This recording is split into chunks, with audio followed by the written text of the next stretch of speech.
جيت ابص بقى على كتاكيتي الحلوين وامسي عليهم. احنا دلوقتي المغرب واشوفهم عاملين ايه كده، لقيتهم ما شاء الله لا قوه الا بالله، هم متفردين عن بعض، مش كيشانين ولا سقعانين ولا اي حاجه، والدفى طالع من المكان اهو كله ما شاء الله.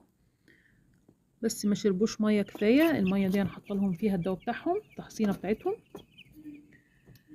والحمد لله الاسهال ابتدى يهدى شويه. جبت لهم علاج للاسهال هوريه لكم دلوقتي. بحط نص الغطا على اللتر ميه، طبعا السقايه دي نص لتر، فبحط ايه ربع الغطا بس. هنزود الفرشه بتاعتهم دلوقتي. وطبعا الكتكوت اللي كان تعبان ده خلاص الله يرحمه انتقل الى رحمه الله. ربنا يعوضنا بقى خير.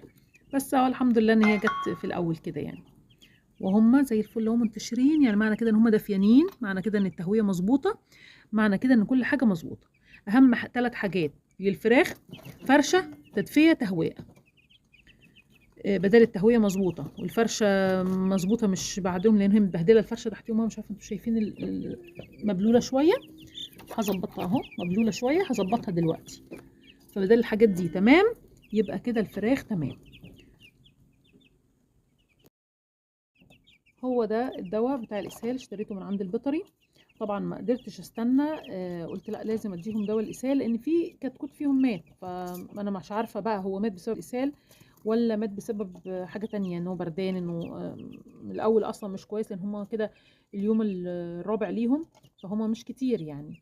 فجبت لهم الدواء ده. الدواء ده للاسهال، بيتحط ربع غطا على اللتر ميه. طبعا الدواء ده ملوش اسم بمعنى اسم، هو ده علاج للاسهال من الصيدليه البيطريه. يعني لو حصل عندك حاجه تروح الصيدليه البيطريه وتقول له انا عايزه علاج للاسهال، وتقولي له عمر الكتاكيت قد ايه، هيقول لك تستعملي قد ايه.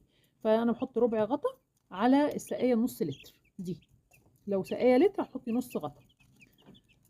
واديته لهم والحمد لله الاسهال ابتدى يقل شويه.